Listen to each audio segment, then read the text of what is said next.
One sugar-laden meal, it's a delight, it's a feast. 10,000 sugar-laden meals is death. Every meal is now a sugar-laden meal because there's sugar in everything. You said that you can't fix healthcare until you fix health. You can't fix health until you fix diet. And you can't fix diet until you know what the hell is wrong. So I've invited you on this podcast to help us figure out what the hell is wrong. Give us a few things, the top maybe 3 that you want to cover that help us to understand what the hell is going on and why is it so wrong. Well, first of all, Dhru, thanks so much for having me. It is my pleasure. I listened to you, and you've done an amazing job of curating this really complex topic of metabolic health and especially brain health. So thank you. So I'm gonna just lay it out there. I'm gonna go out on a limb, and I'm just gonna tell you the 2 words, the 2 dirtiest words in the English language. Processed food. Okay, and then I'm going to tell you the 1 dirtiest 4-letter word in the English language, Iowa. And that's all you need to know. In fact, processed food is not food. That's what it comes down to. And I say that very specifically based on the definition. So, what is the definition of food? If you go to the dictionary, which I did, here's the definition. Substrate that contributes to either the growth or burning of an organism. I have no problem with that definition. That's a fine definition. The growth or burning of an organism. All right? Now, processed food is high sugar, low fiber. Real food is low sugar, high fiber. So let's talk about what food is, what processed food is, and whether or not processed food actually meets this definitional criteria. So let's talk about burning first. Turns out sugar, this molecule that we all love, we all seek, which actually is addictive in 20% of the population, just the same as alcohol. Turns out fructose, when you burn it in a bomb calorimeter, gives you 4 calories per gram, same as protein, same as other carbohydrates. But we're not bomb calorimeters. In fact, fructose, when you consume it, actually inhibits burning. It inhibits mitochondrial function, the little energy burning factories inside all our cells. It inhibits our ability to take substrate and turn it into chemical energy called ATP. Now, the mitochondria's job is to generate ATP. That's what powers all of our cells. If you're not making ATP, that means you're dead. It's just that simple. On, off. Either you make ATP or you don't. The point is that when you're metabolically healthy, you make ATP well. When you're metabolically ill, you make ATP poorly because of mitochondrial dysfunction, because your mitochondria aren't working well. Turns out fructose inhibits mitochondrial function. Now, the other carbohydrate, the other simple sugar, the one that we measure in our bloodstream, the one that everyone talks about, is glucose. Now, glucose is the energy of life. No argument. Every cell on the planet burns glucose for energy. Glucose is so goddamn important that if you don't consume it, your body makes it. A process called gluconeogenesis.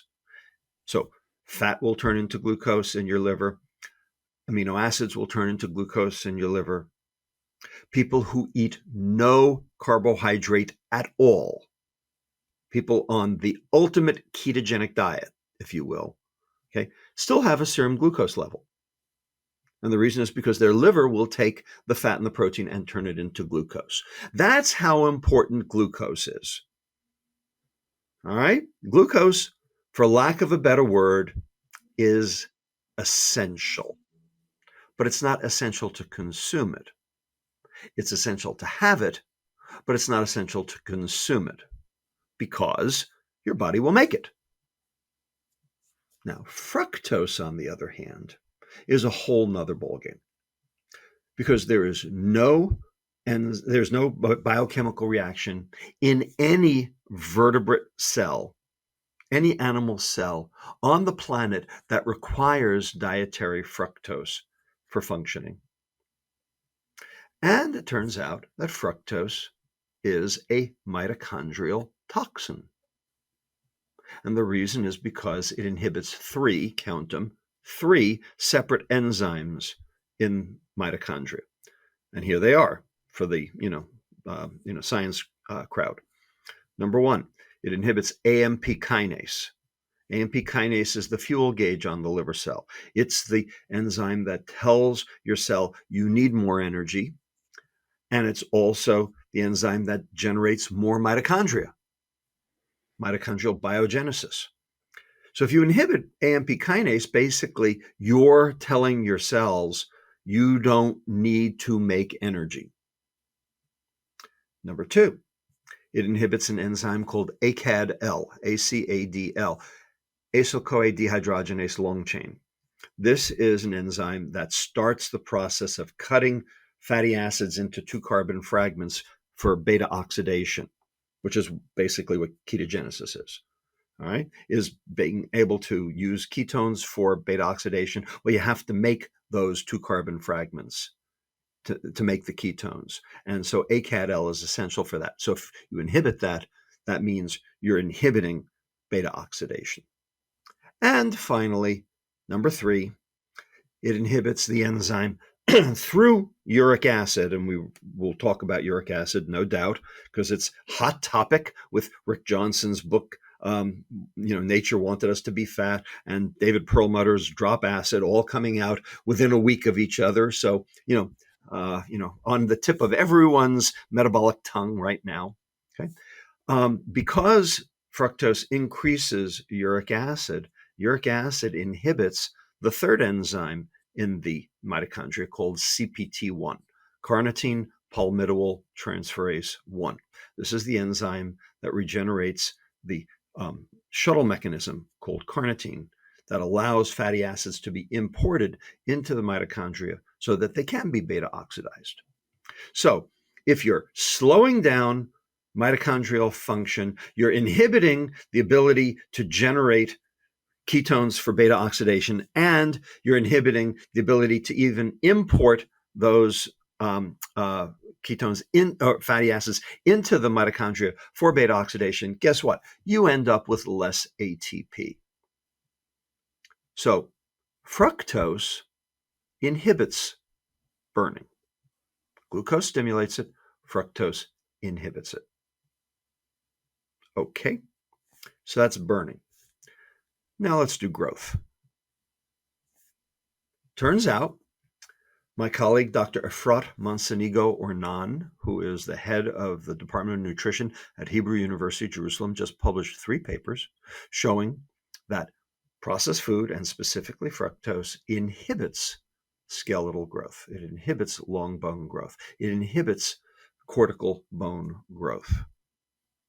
And we also have data to show that fructose actually hijacks the growth mechanism to generate cancer. So, bottom line, fructose does not lead to growth. It basically hijacks growth to autonomous growth rather than regulated growth. So, if you're not burning and you're not growing, are you a food? So, sugar, and thereby proxy, processed food, is not food. So if you're consuming not food, what do you think's going to happen to you? And that's how diet went off the rails 50 years ago. And that's what's wrong. Well, I know it's obvious, but sometimes the things that are obvious don't fully connect in people's minds until they hear it. What is happening? What are you seeing out there when it comes to the most common diseases that this whole interplay that you just covered connects to? Well, there are 8 diseases, 8 chronic metabolic diseases. They existed before 50 years ago, but they have jumped in prevalence so severely that these 8, when you group them and conglomerate them, now account for 75% of all healthcare costs in the United States. And I'll name them. Here they are: type 2 diabetes, hypertension, dyslipidemia, cardiovascular disease, cancer, dementia, fatty liver disease, polycystic ovarian disease. These are mitochondrial diseases. The point is that there is not one of those diseases was a child's disease, and now they're all child diseases. We never saw type 2 diabetes in a child before, and now 1 out of every 3 new diabetes diagnoses in children is type 2. Fatty liver disease was the disease of alcohol, and now 5-year-olds have fatty liver disease. Children are the canaries in the coal mine. Children are getting the diseases of alcohol. Children are getting the diseases of aging. Children are getting the diseases of mitochondrial dysfunction when they never did before. How come? Because they're eating processed food. Processed food is a relatively recent invention. Started after World War II because we started subsidizing commodities during the first Farm Bill, 1933, with the Depression and the Dust Bowl. And World War II basically figured out how to process food and deliver it en masse to, the army. And then we, realized we could make money doing this. And it was good for waste because, it increased shelf life. And so we went into mass production mode of processed food. And that's when the chronic metabolic diseases started, rearing their ugly head and started being seen in children. So there was no such thing as fatty liver disease until 1980 in anyone. Today, 45% of American adults have fatty liver disease and 25% of children, when this wasn't even a disease before. So you got to look to say, all right, what happened? And the bottom line is processed food happened. To take that analogy a little bit further, you also write in your book that you're calling these diseases, but in a way, these top 8 that you just listed, they're not actually diseases. That's Now, right. Tell us why. Take it to the next level and help us understand that. That's right. So these are the diseases that have ICD-11 codes. These are the diseases that doctors learn about in medical school. I know because I'm a doctor and I learned about them in medical school.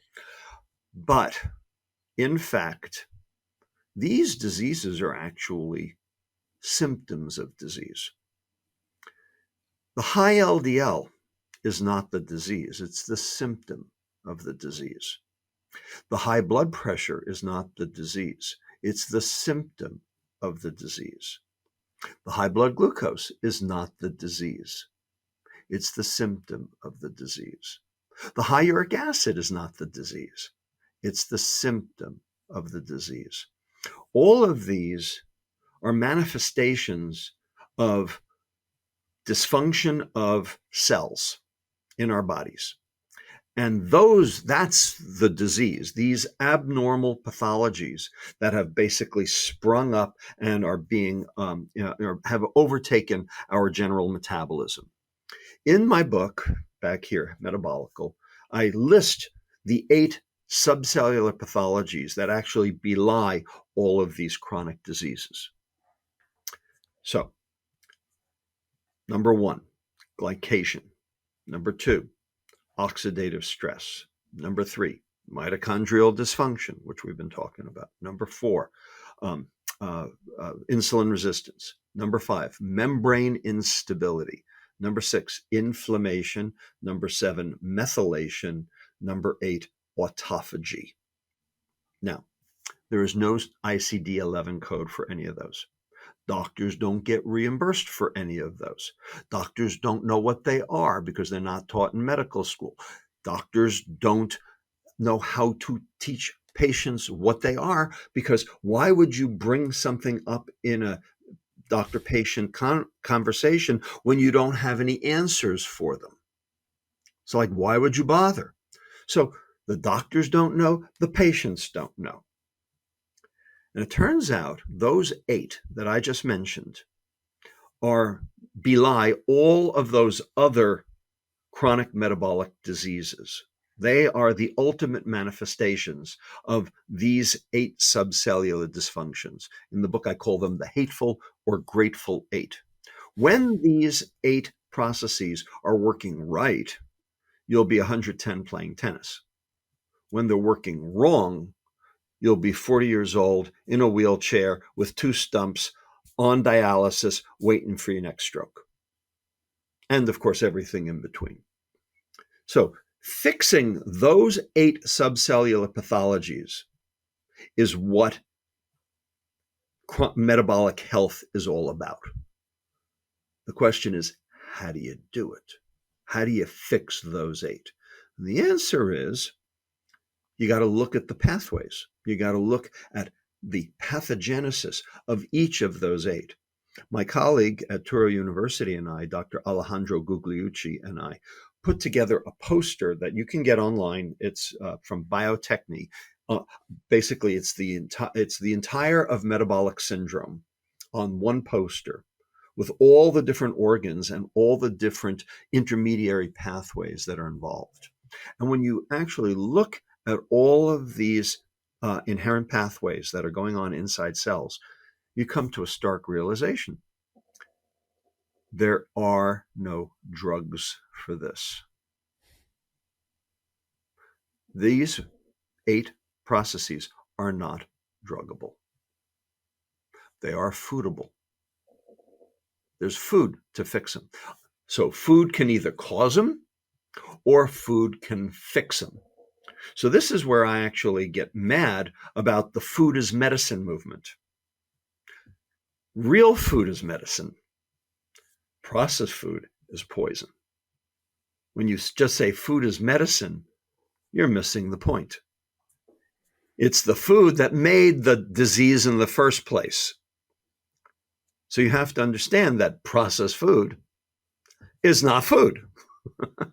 And once you get that into your head, once you understand that Cheetos is not food, then all things are possible. But that's a heavy lift for a lot of people.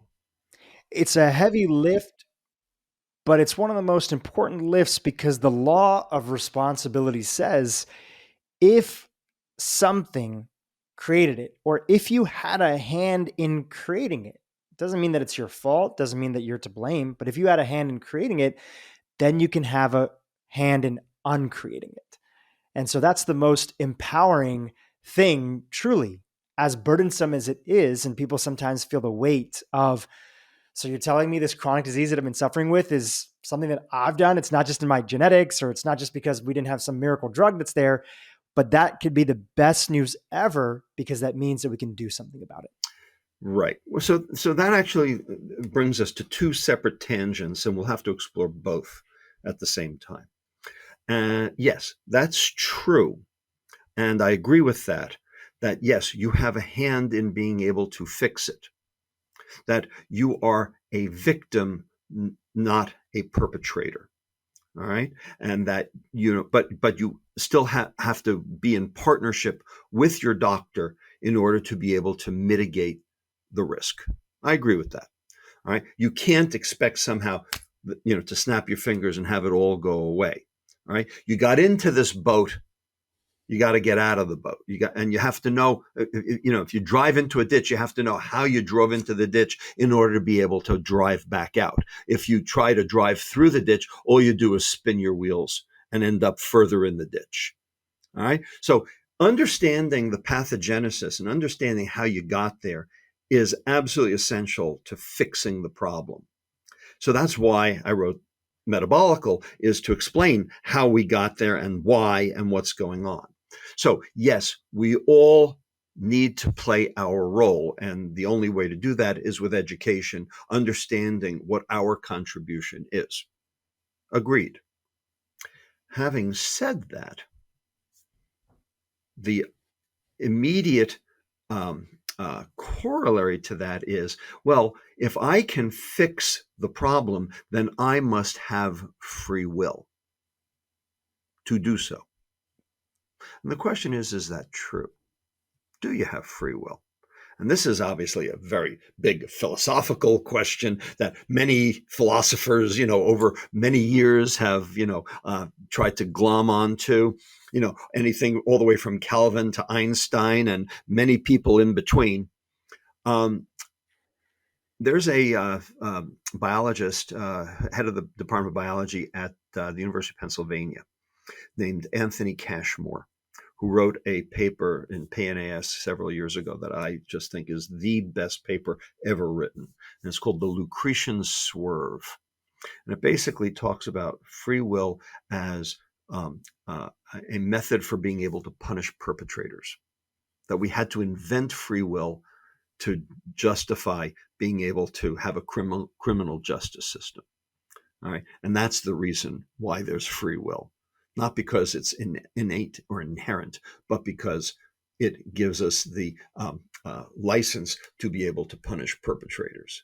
And what he does is he says that ultimately free will is a combination of your DNA, which you can't fix, and your environment, which you can fix, and some random stochastic processes thrown on top, which are random and stochastic and basically uninterpretable, and you can't prepare for them. So they're sort of out in limbo too. So that means that the only thing you can fix is your environment. So the question is, yes, you have free will to fix your environment. Sure, but it's your environment that's the problem. And you didn't contribute to that. Your environment happened to you.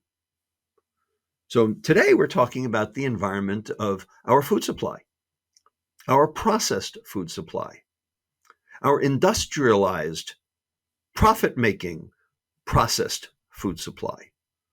And how the hell did that happen? And who let them get away with all of this? So while, yes, we have some agency, we have some ability to fix our environment, not everybody does. Lower socioeconomic status people can't fix their environment if there's no grocery store within 10 miles of their home, if all they have are convenience stores, and they live in food deserts. How are they supposed to fix it? All right. Children, they only get to eat what's brought into the house. Is it their fault? How are they supposed to fix it? So, in order to be able to understand these vulnerable populations, prisoners, another example, they don't get to choose their food, right? And they are metabolically ill like all get out. So in order to be able to understand these vulnerable populations, babies, newborns, we have an epidemic of obese newborns because we have an epidemic of obese fetuses. Okay, they don't diet and exercise. So we have to understand the role the environment plays. And that's what I focus on, is how did the environment shift our metabolism? And what can we do to shift our environment back so that we can actually be healthy?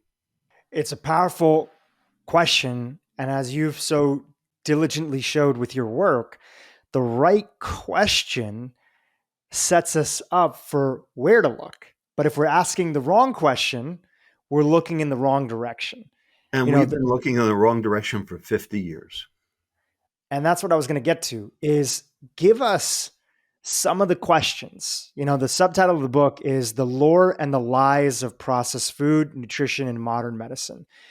Give us a few examples of the questions that either the processed food industry or that modern medicine was asking that led them down to different but parallel paths. So let's start with myth number 1. Okay. And this is the myth that has to be debunked. Until this one is debunked, nothing good will ever come. Right? This is the nugget of truth. We got to start here. It's with this notion that a calorie is a calorie. Food industry says it's about calories. It's about energy balance. It's about calories in, calories out. Therefore, it's about 2 behaviors, gluttony and sloth. Therefore, because it's about 2 behaviors, if you're fat, it's your fault. Therefore, diet and exercise. Therefore, any calorie can be part of a balanced diet. Therefore, don't pick on our calories, go pick on somebody else's calories. All right? All of that comes from this notion that calories are fungible. That it doesn't matter what you eat, it matters how much you eat. That's basically what they say. And they say that that's personal responsibility. So what they've done in one fell swoop with one concept is put the onus on the victim and assuage their own culpability. Works for them. The question is it true? Is a calorie a calorie? And the answer is we have so much data to show that this is the biggest lie in the history of medicine.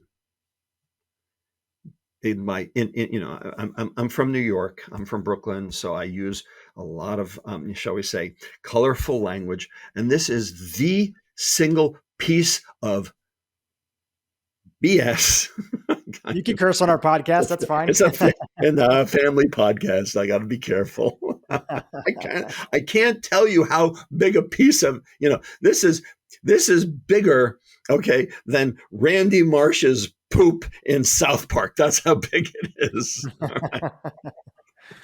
It is so wrong. It was wrong from the day it was conceived, and it will be wrong till the day we finally trash it. And the problem is the food industry won't give it up. And the reason they won't give it up is because it's their protection. It's their gravy train. They have convinced us all that it is true, and it is not true. It is the biggest lie there ever was. So we got to start there. So how can I prove it's a lie? All right, I'll prove it's a lie 4 ways. 4 different foodstuffs. Let's start with almonds. Dhru, you like almonds? Love them. Love them. Almonds are great. Okay. But almonds are relatively high density, in terms of calories, aren't they? They are. So you eat 160 calories in almonds. Okay. Handful of almonds. 160 calories in almonds. How many of those calories do you absorb? Good question. Turns out the answer is 130. You ate 160, you absorbed 130. Where'd the other 30 go? The metabolic processes of... No. The fiber in the almonds, and there are 2 kinds of fiber, and this becomes very important because remember I talked high sugar, low fiber, low sugar, high fiber, right? The fiber in the almonds, and there's 2 kinds, soluble and insoluble. So soluble fiber is like pectins and inulin, like what holds jelly together, hydrogels. Insoluble fiber is like cellulose, the stringy stuff in celery. Okay. Almonds have both. The stringy stuff sets up a lattice work on the inside of the duodenum like a fishnet. And the soluble fiber are globular. They plug the holes in the fishnet. And together they form an impenetrable barrier.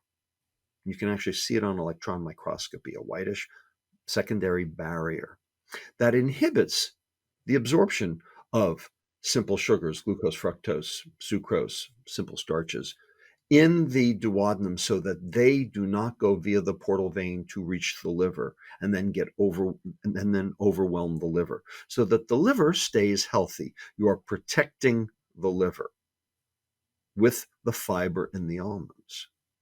So the liver doesn't get the excess, in which case then it would turn the excess into fat through this process called de novo lipogenesis, new fat making, which is what fructose does in particular. And you don't generate an insulin response because you didn't generate a serum glucose response. Okay, this all has to do with the concept of glycemic load to keep the insulin down. Okay, and that keeps you metabolically healthy because insulin's the bad guy in this story. Insulin drives chronic metabolic disease because insulin drives growth, abnormal growth. It drives vascular smooth muscle growth. That's why you get coronary artery disease. It drives prostate and breast growth. That's why you get breast and prostate cancer because of the insulin. Well, okay, so you didn't generate as big an insulin response because you didn't absorb those calories. So where'd those 30 calories go? They went further down the intestine to the next part called the jejunum. Okay, and the jejunum, that's where the bacteria are. That's where the microbiome is. So those bacteria, they want those 30 calories. And so they chew it up for their own purposes.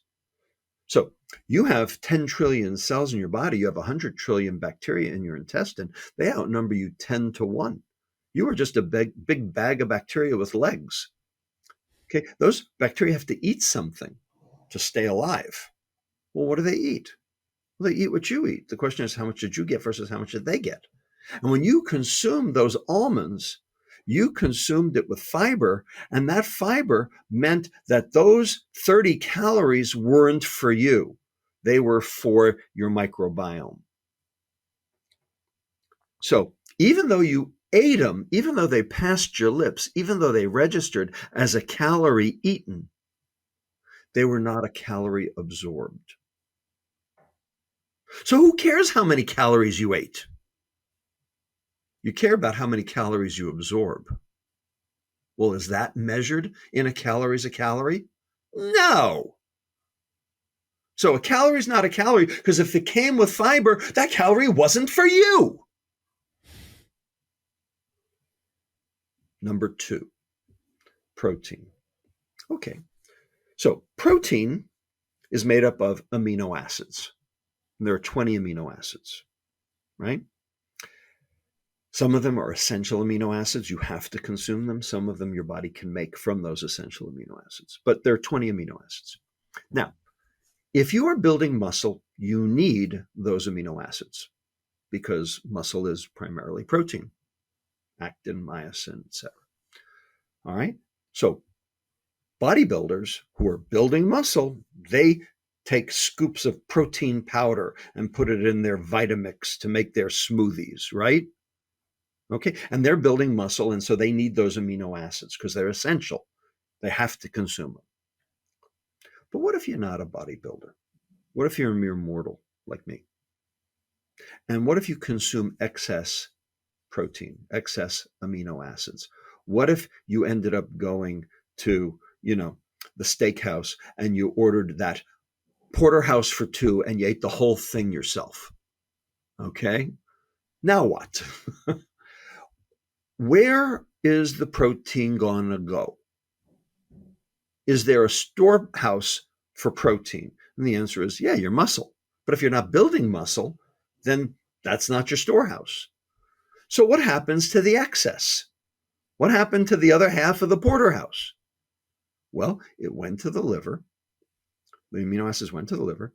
The liver has to turn it into energy. So the liver has to take the amino group off the amino acid, a deamination. Now, once that happens, that amino acid now becomes an organic acid. That organic acid can now enter the Krebs cycle, which is the cycle that makes the ATP. And so you can generate energy from that amino acid once it's deamidated. Turns out that process of deamination, taking that amino group off, costs energy. Okay, it costs energy, and it costs twice as much energy as what your liver has to do to prepare a carbohydrate for burning. So there's a net deficit for protein versus carbohydrate when you are turning it into ATP. So even though protein and carbohydrate are both 4 calories per gram, when you're burning protein, you actually generate fewer ATPs than when you're burning carbohydrate. Therefore, calorie is not a calorie, because you started with the same number of calories in bomb calorimeter, but you ended up with different level numbers of ATPs. Number 3, fats. So over here on this side, we have omega-3 fatty acids. Heart healthy, anti-inflammatory, anti-Alzheimer's, save your life, anti-depression. Okay, single best thing you can put in your body, without question, omega-3s. Over here we have trans fats, the devil incarnate. Okay, consumable poison, made in the lab.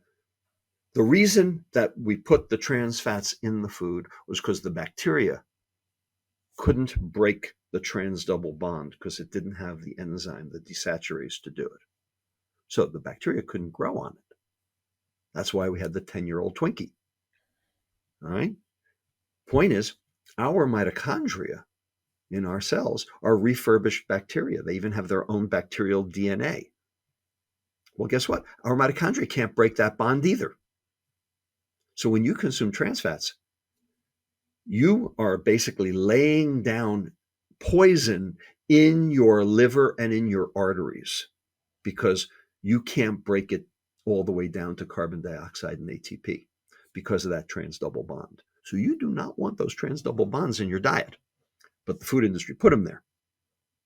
Again, another reason why processed food is poison. All right, the point is, over here we got omega-3s, over here we got trans fats. They're both 9 calories per gram. One will save your life, one will kill you, because a calorie is not a calorie, because different foodstuffs have different functions. And then lastly, my favorite, the one we started with, fructose and glucose. Glucose is the energy of life, and fructose is poison. It's a chronic dose-dependent mitochondrial toxin. They're both 4 calories per gram. So it's not how much you eat. It's specifically what your body does with what you eat that matters. And that just blows the whole concept of calories right out of the water. So we got to start with that. That's where the food industry got on, and that's where we have to get off. Problem is, food industry is still hitting it as hard as they possibly can, because this is the concept that keeps them out of court. Because as soon as a calorie is not a calorie, guess what? They are going to get their asses sued off. And it's already started. Going back to where we started off, as a perfect example of this, you were chatting about fructose. Now, I think it's worthwhile. We've done a couple episodes where we've touched on this a little bit, but just in case if folks haven't heard that episode, bring those two things in connection. What you just covered, calorie is not a calorie is not a calorie, and how fructose, I'll set up the question. What are the biggest contributors to fructose, which we know does all sorts of damage to the body, which you just covered? What are the biggest sources, the top ones that people are consuming in their diet today that have a direct tie-in to these 8 quote unquote diseases that we covered earlier? First thing you have to understand is that fructose consumption has gone up 25-fold, not 25%, 25-fold in the last 200 years. Our ancestors getting fruits and vegetables and the occasional honey, out of the ground or out of trees, consumed about 4 to 5 pounds of sugar per year. We now consume 94 pounds of sugar per year. So that's almost 25-fold. And a few years ago, before the obesity epidemic, hit, the grand stage, around 2010 to 2012, we were consuming up to 120 pounds of sugar per year. We've actually cut back to some extent, with diet sweeteners and, recognizing the problem. And as soda consumption has, started to fall. All right. So it's still a 25-fold increase. And the question is, can your liver handle that? Only your liver can metabolize fructose, because only your liver has the GLUT5 transporter, which is the fructose-specific transporter. So when you consume glucose, it goes to every cell in your body. When you consume fructose, it only goes to your liver. And the question is, what does your liver do with it?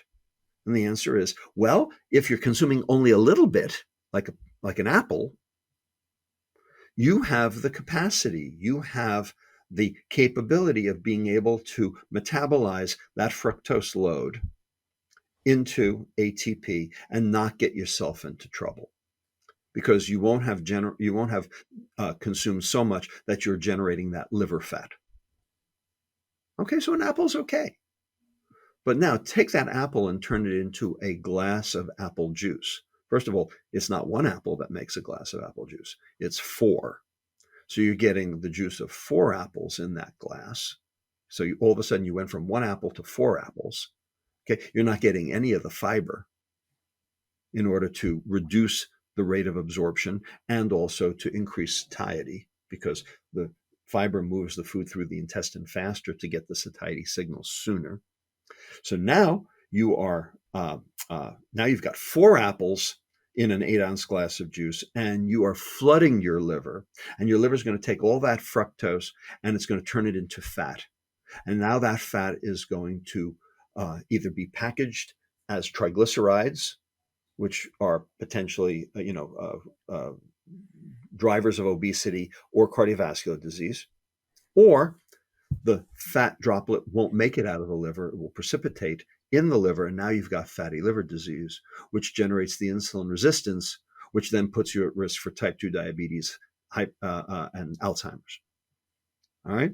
So basically, heart disease and obesity on this side, fatty liver disease and Alzheimer's over here, all depending on what your liver will do with the fat it made from the sugar. So a little sugar is okay, because you have the innate capacity to metabolize a small amount. And that's the liver's job. The liver has enzymes in it that detoxify all sorts of things that you're exposed to.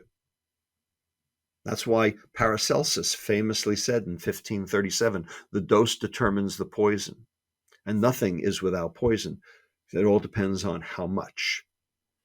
Well, so we have, shall we say, toxins that will make you keel over and die at parts per billion, like cyanide, ricin, sarin, VX gas, right? And then we have chronic toxins that are, where we have a higher capacity, like arsenic, benzene, carbon tetrachloride, tobacco smoke, where, one, dose won't necessarily kill you, but, 10,000 might.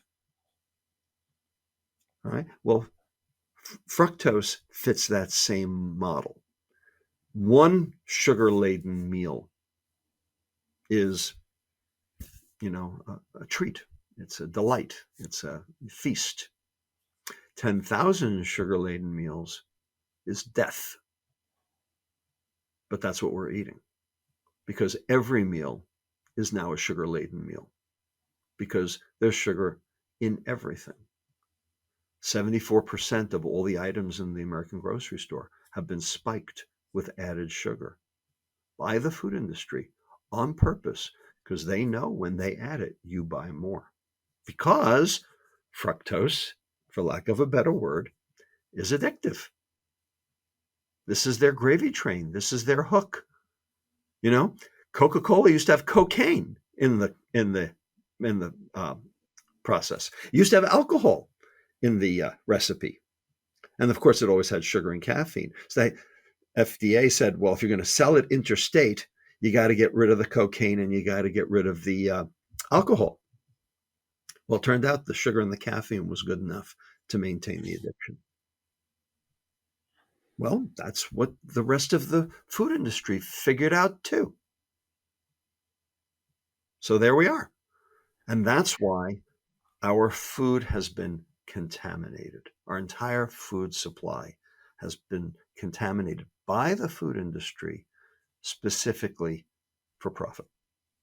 This all fits in this larger phrase that you have, which is protect the liver and feed the gut, right? Just to connect the dots for the folks that are listening, I'll expand you to deepen on the topic of gut, because you started in that direction earlier in the podcast, but I'd love to hear more about it.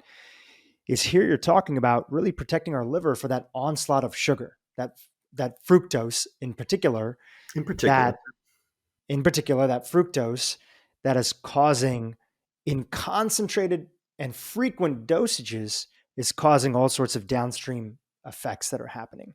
That's right. So let me make it very clear to your audience, Dhru. Okay, I am not fructocentric. Okay, some people think that's all I worry about. In fact, what I am is mitochondriocentric. That's my concern. Anything that causes mitochondrial dysfunction will lead to chronic metabolic disease. And it turns out there are 4 substrates in our food supply, all of which damage the mitochondria, all of which generate chronic metabolic disease. So there's fructose, which is the cheap one, and the one we give babies and fetuses for that matter. But there are the other 3 also. Branched chain amino acids, leucine, isoleucine, and valine, which are essential amino acids. They're 20% of muscle. But again, if you overwhelm your liver turns those into fat and generate fatty liver and insulin resistance and mitochondrial dysfunction too. Trans fats, which we already talked about, and they cause mitochondrial dysfunction. And finally, alcohol. So, what do these 4 substrates have in common? 1, there's no insulin rise. They don't generate an insulin response. Number 2, they all are metabolized by the liver and not anywhere else. And therefore, they overwhelm the liver. And number 3, they poison mitochondria. So, of those 4, sugar is the cheap one. Sugar is the addictive one, although alcohol is too. But sugar is the one we give to children and call it love. So I'm most worried about that one. But that doesn't mean that that's the only problem. As you can see, processed food is a problem all by itself because it is a mitochondrial toxin. Thanks for covering that. I think that is a perfect fit with, tell us about the interplay between, we've been talking about mitochondria in general, and then we talked about fructose more specifically on the liver. Let's expand on the second portion of that idea that you've shared in multiple interviews and inside of your book, protect the liver and feed the gut. Let's talk about the feed the gut side. What do you want our audience to know about that? We hinted at it a little bit with some of our discussions around fiber and its protective benefits and the 2 types of fiber.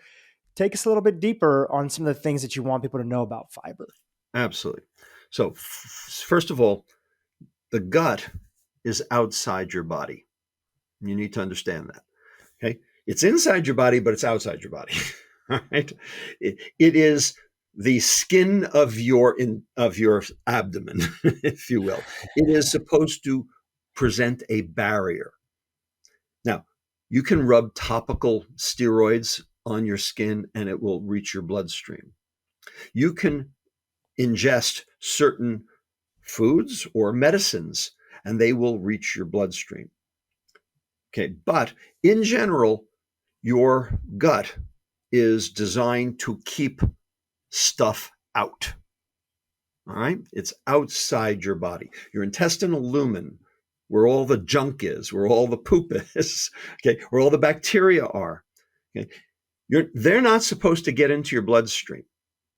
And if they do, you get sepsis and you can die. So your intestinal integrity, the barrier integrity, is essential for quality of life and for mortality, to prevent mortality. When that intestinal barrier is weakened, bad stuff can happen. Stuff that shouldn't get into your bloodstream will. Now, the way it works is that the intestinal epithelium, the cells grab onto each other, and these are appendages of these cells are called tight junctions, and they're made up of proteins, one of which is called zonulins. Zonulins are famous because they're what go wrong in celiac disease. So when the zonulins are dysfunctional, turns out you get a process called leaky gut. And that's why kids and adults with celiac disease get so sick, is because stuff in their gut gets into their bloodstream and sets up an inflammatory reaction. Well, guess what? Those zonulins are in the blood-brain barrier too. So if your tight junctions in your intestine fail, there's a reasonably good chance the tight junctions in your brain might fail too. So keeping your tight junctions tight is essential for life. So the question is, what can damage those tight junctions? What can make you get leaky gut? And there are various things like alcohol, that will do it. And there are other things like fructose. So how does fructose cause problems with tight junctions? Those zonulins, those tight junctions, the things that are holding your cells together, they're ATP dependent. Anything that causes a fall in the ATP levels in your cells will cause them to transiently lose their integrity and their ability to hold on. And so you will get slow, occasional, but sporadic, but nonetheless meaningful loss of intestinal, you'll get increases in intestinal permeability. And that will lead to various lipopolysaccharides, which are, generate an immune response, or whole bacteria or cytokines to be able to get from the gut into the bloodstream. And if they get into the bloodstream, they go to the liver. And what happens in the liver is it sets up inflammation. And now you've got liver inflammation. Now you've got insulin resistance. Now your pancreas has to make extra insulin to make the liver do its job because the liver's dysfunctional, because the mitochondria are dysfunctional because of the inflammation. So keeping an intestinal barrier that works, functional, is essential to good metabolic health. So how do you do that? Well, don't take away their ATP. Don't take away the cell's ATP. And, the various things that we've talked about, do that, like, for instance, fructose. Don't strip off the barrier that coats the intestinal epithelium. That's called the mucin layer, the intestinal mucin layer. And guess what? If you don't feed your bacteria in your intestine, remember the microbiome? Remember those 30 calories from the almonds? If you don't feed your bacteria, your bacteria will feed on you. Those bacteria will actually strip the mucin layer off your intestinal epithelial cells, exposing them and making it much more likely that one of those cytokines or lipopolysaccharides or whole bacteria will actually make it into the bloodstream. And you can see, we see that experimentally with animal models where we can actually measure the bacterial increase in the bloodstream after a meal, and that can be stopped by giving antibiotics. Oh, and by the way, antibiotics change the microbiome as well and set you up for dysfunction as well by making the bad bacteria grow, like for instance Clostridioides difficile, which is a much more potent and virulent bacteria.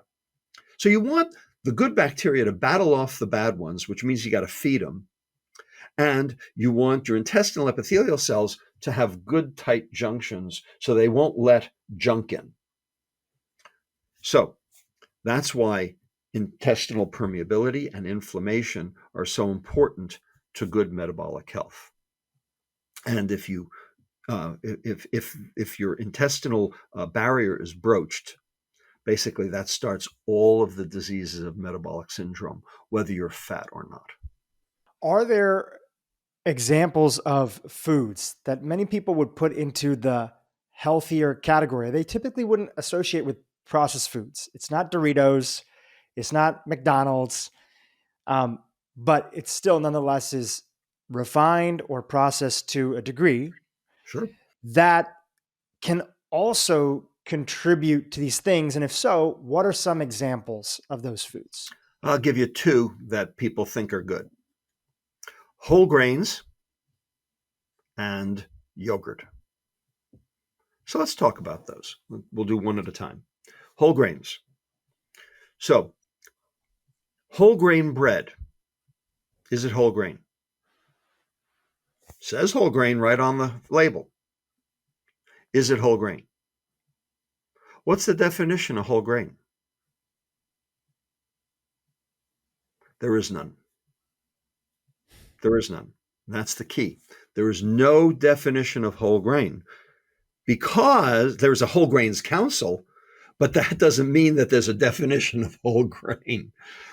And this is, where the rubber hits the road in terms of the semantics of what the food industry is doing to cover up its dastardly deeds. So let's talk about whole grains. Here's a grain right here, okay? The outside is the husk, the kernel, if you will, okay? It's all fiber. Then there's the inside. The inside has two parts. There's the starchy endosperm, where you get flour from, and there's also the germ. And that's where the nucleic acids, the polyphenols, the flavonoids, all the good stuff that you're supposed to get in whole grain is. Everybody with me? So 3 parts. The husk, if it stays intact, it's a whole grain. You swallow it, okay, say in a whole grain, a true piece of whole grain bread, and we'll talk about what that is in a minute. The enzymes in your intestine have to strip this husk off. And we don't have enzymes that work very well for that. So it takes a long time before you can actually get the what's inside to actually be liberated. So it's further down the intestine, into the jejunum, into the ileum, the further parts of the intestine. And there's a good chance that the microbiome is going to want those for their own purposes so that you're feeding them.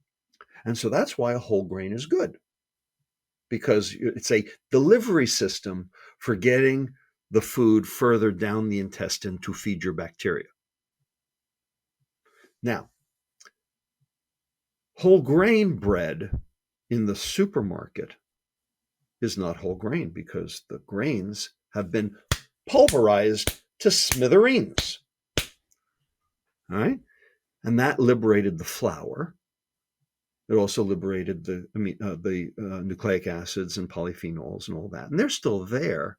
Okay? But here's the problem. Those will go rancid. now that they've been liberated. So when they're as whole grains, you can store them for months at a time. That's what Pharaoh did, back in Egypt. They kept them whole. And so you can store them. But as soon as you've pulverized them, now they're on the clock. Now they're going to go rancid. And one of the reasons food goes rancid is because of the liberation of proteins and nucleic acids, which taste terrible if they are oxidized. So the food industry will pulverize the whole grain, and they will then sift off the nucleic acids, the germ, and they will leave you with this powder that still has some fiber, but not very much, and it's not surrounding the starchy endosperm. Now you consume it, and you can't set up that gel that I talked about before. And so the starches are immediately acted on by the saliva and by the stomach acid, and they start breaking up. And now you liberate all of that glucose, and it goes via the portal vein to the liver, generates an insulin spike, and you're off to the races in terms of chronic metabolic disease. The point was, because the food industry, because the bread company started with whole grain, they're allowed to say it's whole grain. But it's not whole grain. So what is whole grain bread? What does it look like? Can you buy it in the store? And the answer is yes. Not at Safeway, but you can buy it at Whole Foods. You can buy it at, specialty shops that cost more. It's half the size. A loaf of a 1 pound loaf is half the size of a regular loaf, and it's dense. Okay. The way you can tell whether or not something's truly whole grain or not is, if I threw it at your head, would I knock you out? Okay. If it would knock you out, then it's whole grain. If it would bounce off your head and make you say, "What the hell did you do that for?" then it's not whole grain. Okay. Because real German fitness bread, okay, is it's sliced very thin. It makes a lousy sandwich because it doesn't have a lot of gluten liberated. So it doesn't hold together as, spongy. That's why, we don't make, kids sandwiches for school out of whole grain bread, is because the bread will tend to fall apart. But that's true whole grain bread. So you can buy it, but you can't make a sandwich out of it. So that's one thing, whole grains. Number 2, yogurt. Now, yogurt has active cultures, right? Well, maybe they do. Not necessarily. They're supposed to. And active cultures help populate the intestine with, quote, good bacteria. In particular, lactobacillus, bifidobacteria. We've now found that Bifidobacterium infantis seems to be a very good one, is one of the things that helps babies, and it seems to be a positive one. So they're adding that now to all of these, to kombuchas and to, other fermented foods in an attempt to try to get them, down into your intestine. The question is, if any of these foods worked, why would you have to keep eating them? If any of these probiotic supplements with these various bacteria worked, why would you have to keep taking them?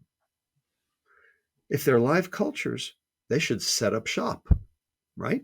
They reach the intestine.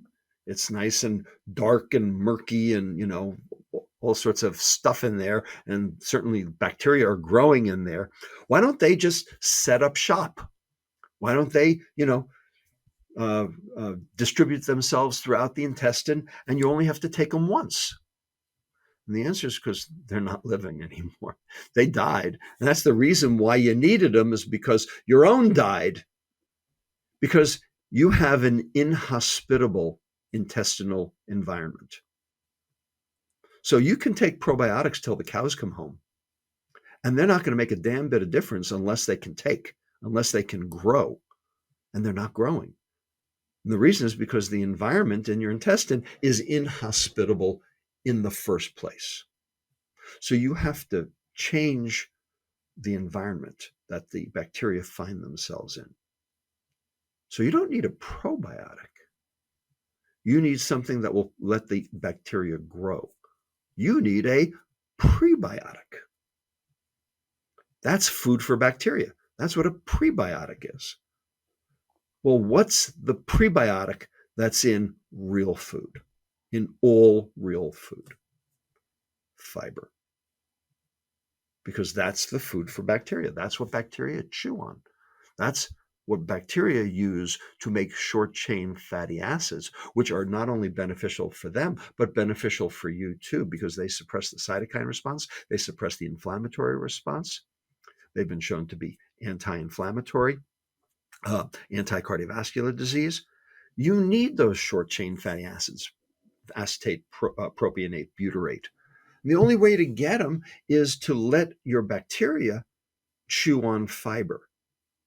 Well, the fiber's in the real food, but it's been taken out of the processed food.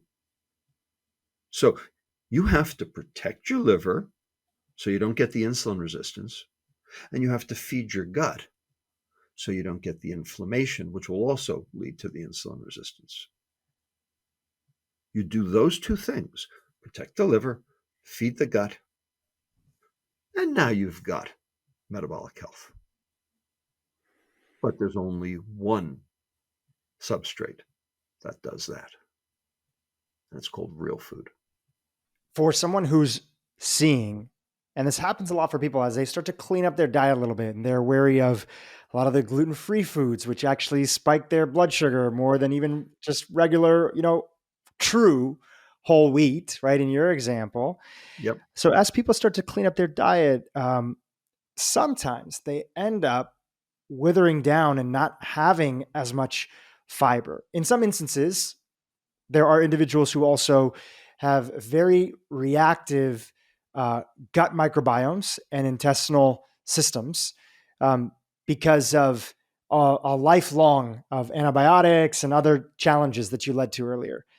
If you had to highlight a few fibers that are gentle enough that people can start to work their way up so that they don't have that heavy response of bloating or other challenges that people often write into this podcast saying like, hey, I'm trying to include more fiber and diversity, but I'm having a lot of challenges. Would you give a few an honorary mention? Okay. So the fiber in real food does work, but it doesn't work for everybody. Real food usually works. There are people who are, quote, gluten sensitive. I'm one of them, by the way. That doesn't mean you have celiac disease. And I learned this the hard way. And I learned it from the head of pediatric gastroenterology at the University of Chicago. One of the original celiac researchers, his name is Stefano Guandalini. Okay, he back in the early 80s, he was the one who figured out this whole tissue transglutaminase business and, celiac. And he ultimately, came to U of Chicago, and he's now head of the division there. And he's the one who explained all this to me. So a lot of people say they're gluten sensitive, but they don't have celiac disease. They're not gluten sensitive. They're wheat sensitive. That's different, right? And here's how we know that that's true. You take their white cells, people like myself, okay, who I don't eat regular bread anymore. I eat gluten-free bread, not because I'm trying to escape gluten. I'm trying to escape wheat, right? And the only way to escape wheat is to have gluten-free bread.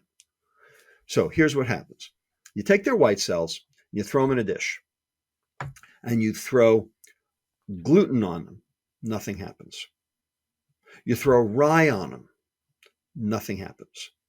You throw barley on them, nothing happens. You throw wheat on them, they go bonkers. All right? Now, in a celiac patient, You throw wheat, barley, rye, or gluten, and they go bonkers no matter what. So clearly, these people are having a reaction to wheat, but they're not having a reaction to gluten. And it turns out wheat is a very complex organism. It is hexaploid, not diploid. There are 700 different antigens in wheat. The two that make up gluten, called glutenin and gliadin, are the ones that celiac patients are allergic to. You can be allergic to one of the other 698. And different people are allergic to different ones. So there's no easy test. The point is that the people who say that they are gluten sensitive are not. They are wheat sensitive. So instead of calling this non-celiac gluten sensitivity, we should be calling it non-celiac wheat intolerance. This is the point that Guandolini makes, and I agree with him based on the data and based on my own experience as well. Right? So I stay away from wheat, but I can have a beer, and it won't affect me in any way, shape, or form. It's perfectly fine. So a lot of people are consuming gluten-free cakes, gluten-free, breads, etc. So they're using different flours, and a lot of those flours are very high in sugar. For instance, sorghum flour. And so, yes, you end up with increased glucose spikes, and a lot of those flours, of course, are devoid of their fiber. And so you're going to get even bigger spikes. And so, yes, we've learned through continuous glucose monitoring that these gluten-free products are particularly egregious in terms of metabolic health. So, yes, you do need to watch your wheat intake if you're one of these people, but you don't need to watch your gluten intake. And what you really need to do is eat real food because you need the fiber. Is there a classic way in your diet on a practical level that you have in your rhythm, your routine, and how you eat? Is there a way that you have your go-to for ensuring that you hit that fiber amount every day as a part of your regimen, right? Is it that big salad at lunch? Is it, just curious about how you approach that for your own health. I try to make sure that there are two vegetables on my plate instead of a starch and a vegetable. So, like for instance, last night was Valentine's Day. And now it's not evergreen anymore. People know when we did it. I made a filet mignon for my wife, my daughter, and myself. And instead of potatoes, we had Brussels sprouts and broccoli. And we also did Mexican grilling onions.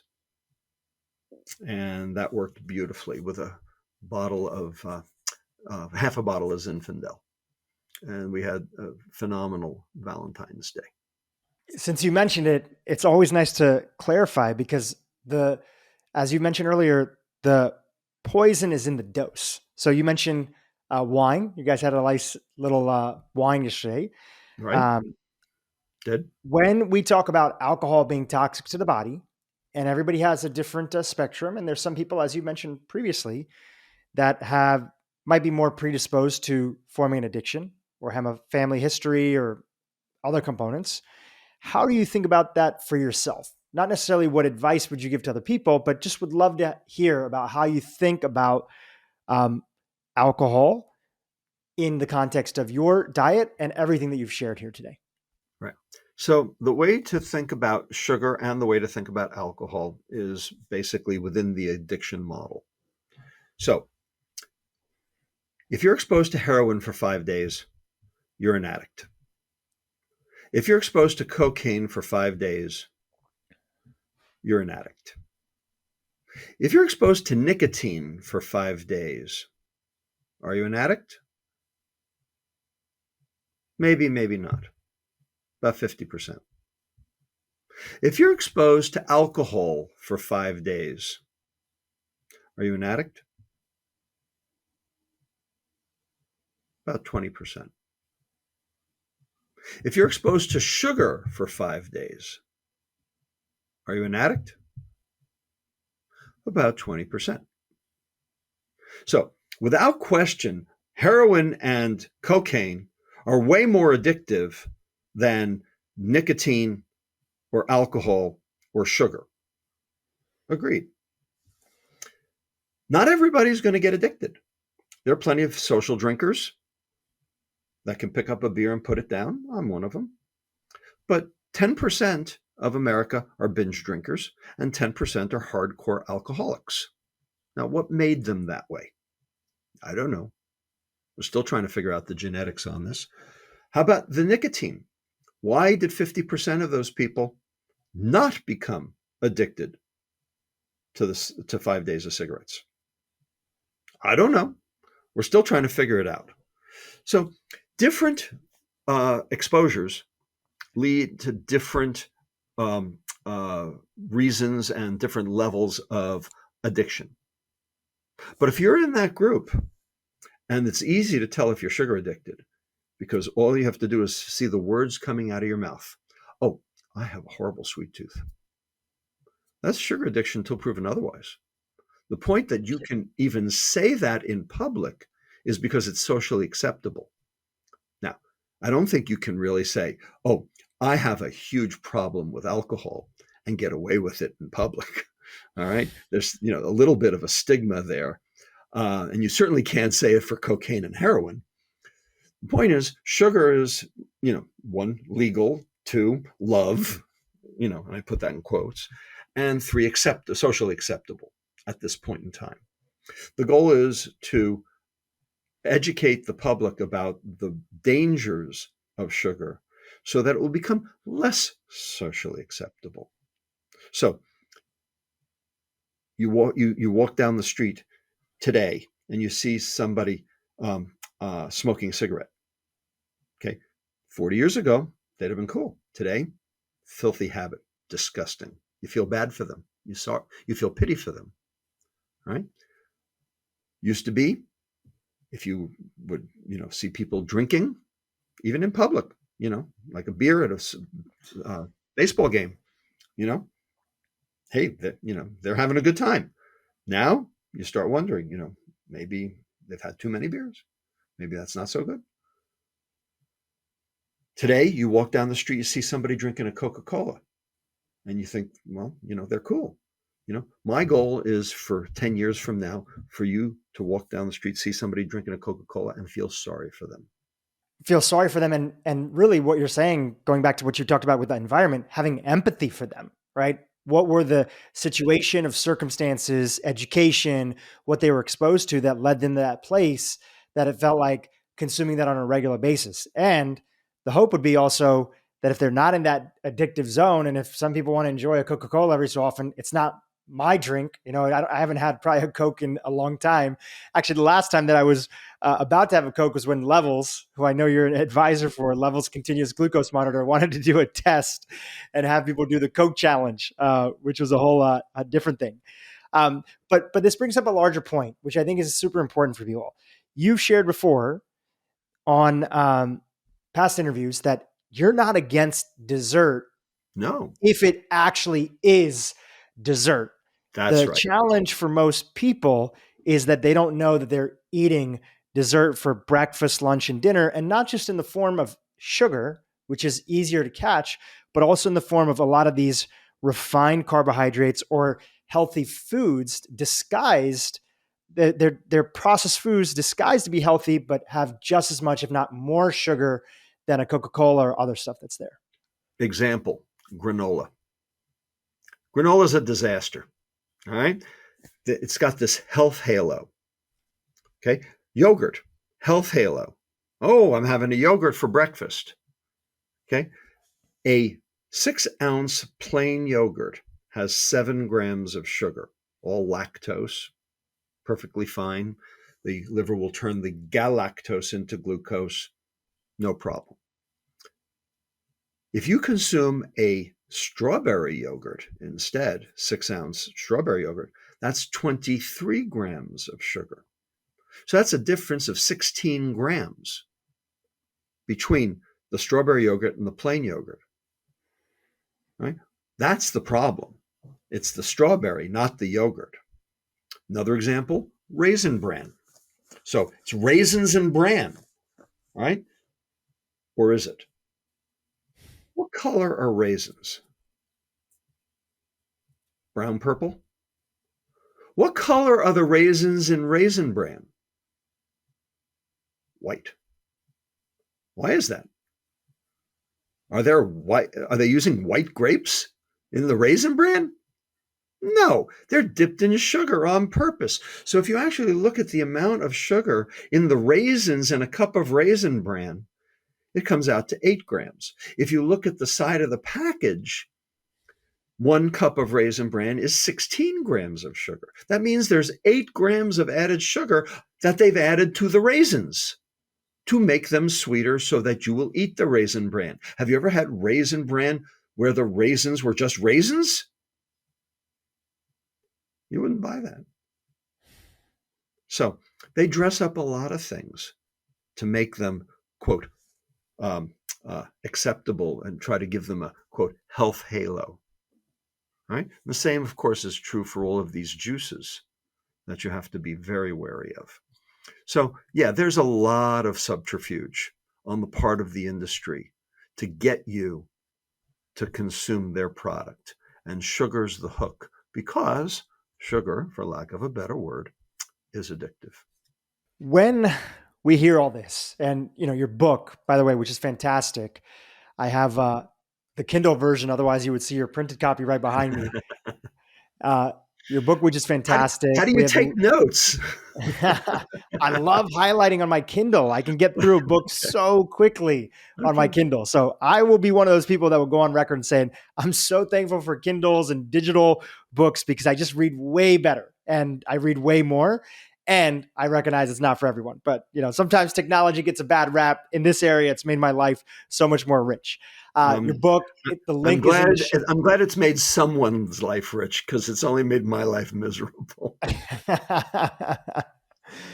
Well, if it wasn't for technology, I wouldn't be able to have this conversation with you. So I'm super appreciative of that. Your book, which is in the show notes below, Metabolical, The Lure and Lies of Processed Food, Nutrition, and Modern Medicine. You go even deeper into some of the things that we talked about today. Highly recommended for anybody to pick that up. And if people don't read to the end, which sometimes happens with books, or if people are listening to the first part of this interview, you start to imagine a very pessimistic world. And it's not the case. There are actual solutions inside of there besides the practical things that we can do on an individual basis.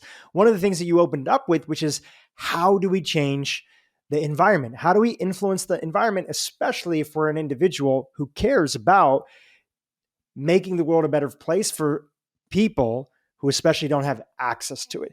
Give us a few of the things that you found through your research, your findings, your own practice as a doctor that you think can help influence this, not just for ourselves, but for the other folks that are out there who aren't listening to podcasts or working 2 to 3 jobs a day and are just trying to provide for their families.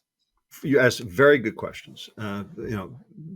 Ultimately, am I a pessimist? And the answer is, yeah, I'm sort of a pessimist at heart, but I'm actually optimistic about this. And I'll tell you why. In the last 30 years, we have seen 4 cultural tectonic shifts in America. And here they are. Ready?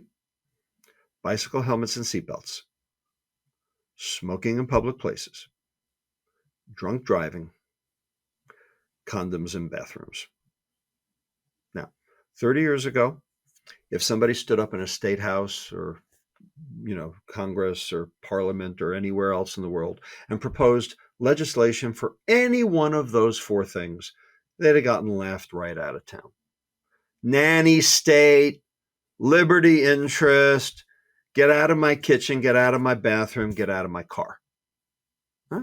Today, they're all facts of life. No one's belly aching about any of those things.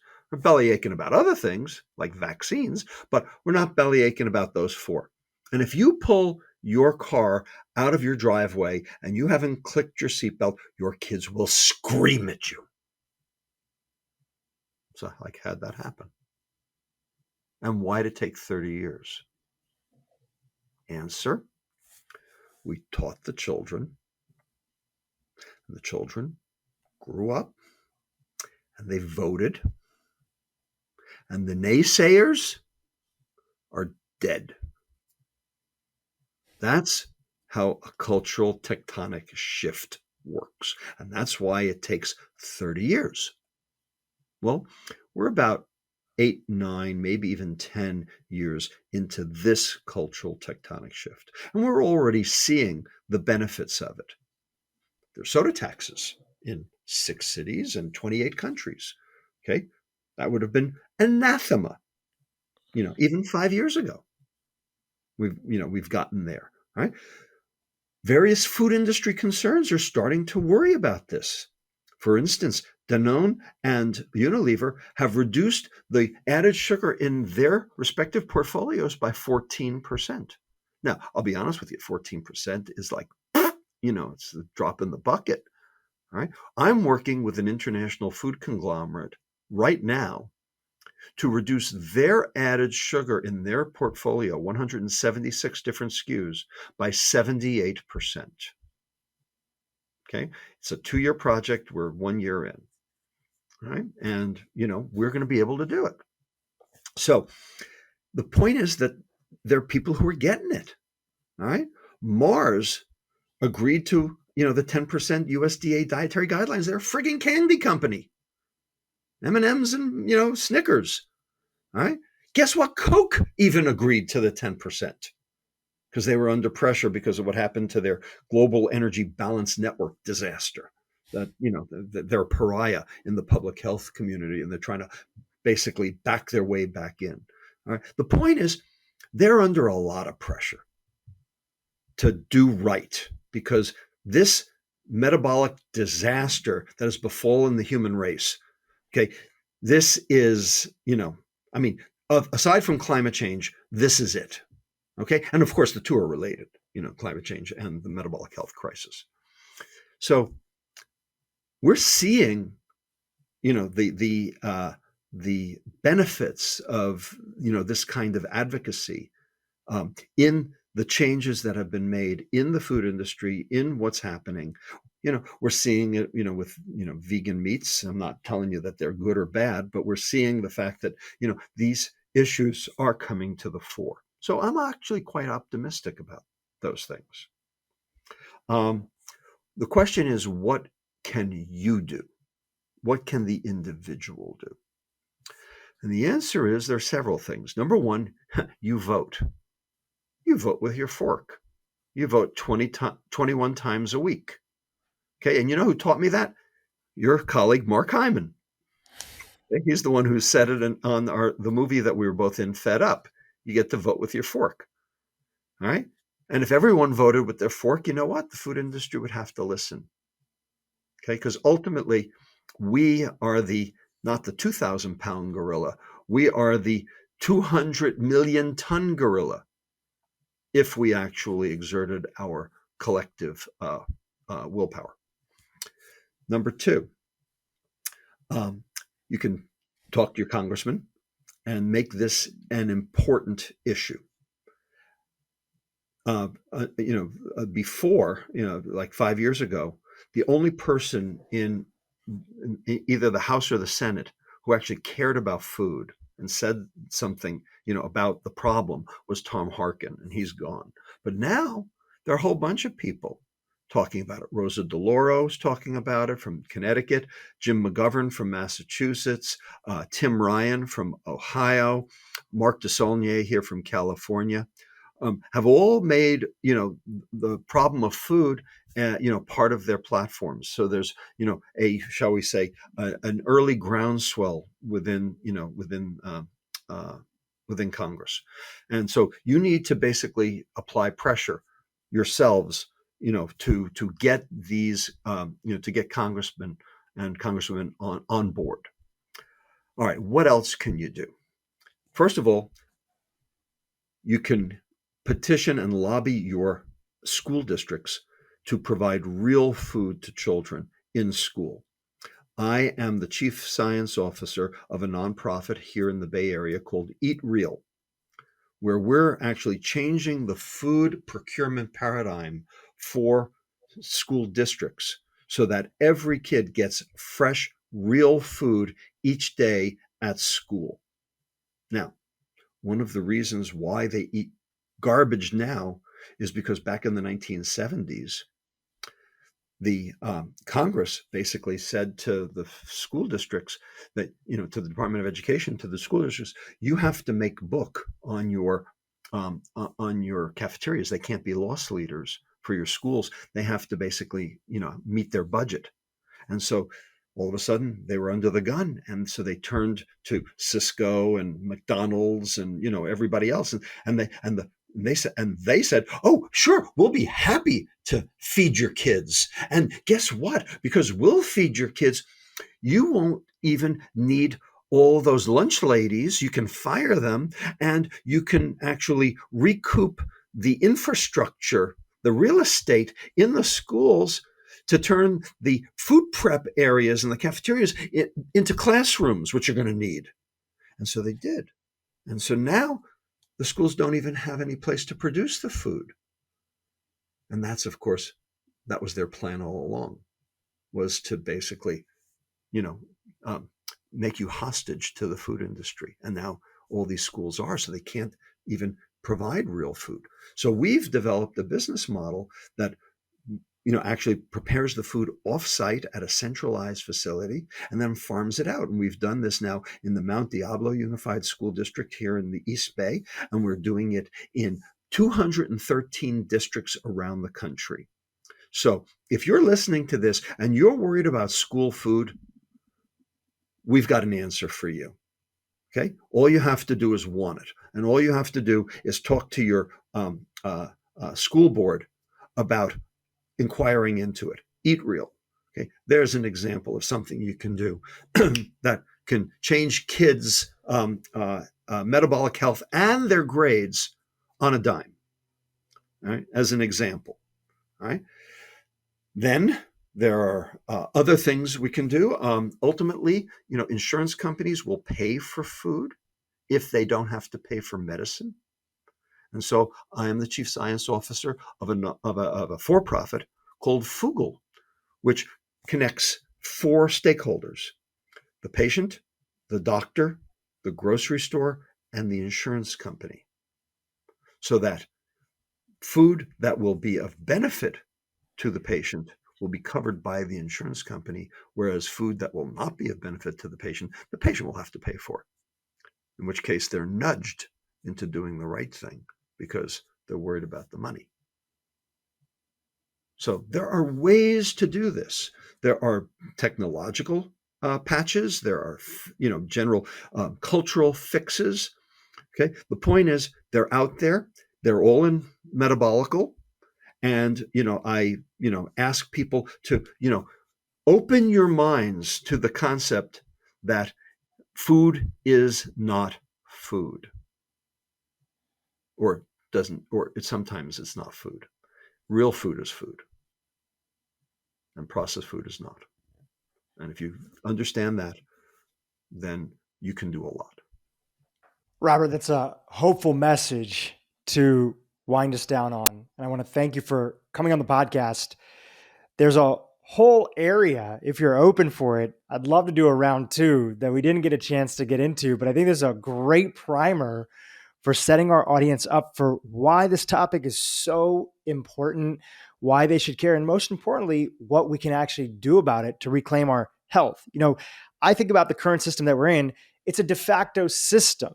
It wasn't always designed intentionally. You have all these different actors that hijacked one piece of it to optimize it for their benefit and often their profit, right? Okay, great. That's what it was. But now it's up to us to actually intentionally design it to take it in a different direction. And with your roadmap, we're actually getting a chance to step into it. So I want to thank you for coming on the podcast and sharing. We have the link to your book in the show notes, Metabolical, The Lore and Lies of Processed Food, Nutrition, and Modern Medicine.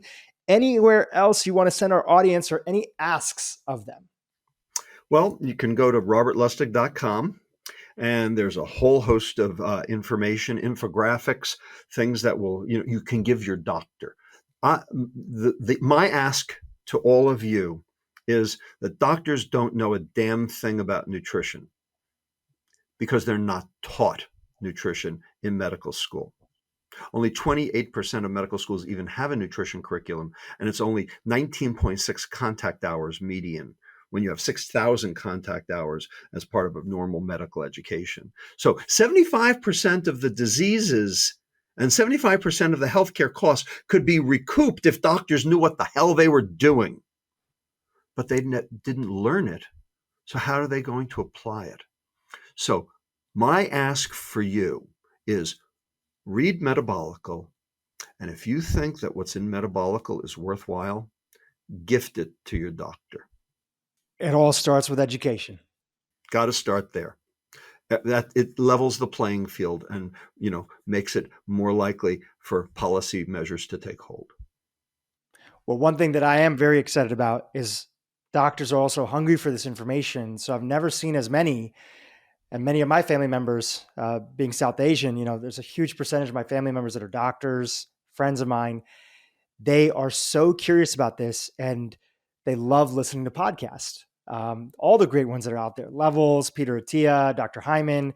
So I'm so excited that this information is able to get out there further and that the people who need the information the most are actually getting a chance to get their hands on it. So thank you for being a part of that and spreading the word. Let me add one other thing. Please. It's not just the doctors. Give it to your dentist. There's a whole section in there about dentistry. And indeed. And there's a whole section about dietetics. And so the question to ask your dietitian is a calorie a calorie? And if they say yes, find a new dietitian. Hey, YouTube, if you enjoyed what you just saw, keep watching for more great content on how to improve your brain and your life. Glucose is uptaken by every single cell in the body, but because cancer cells are revved up, they are able to actually take that nutrient and actually fuel themselves. So what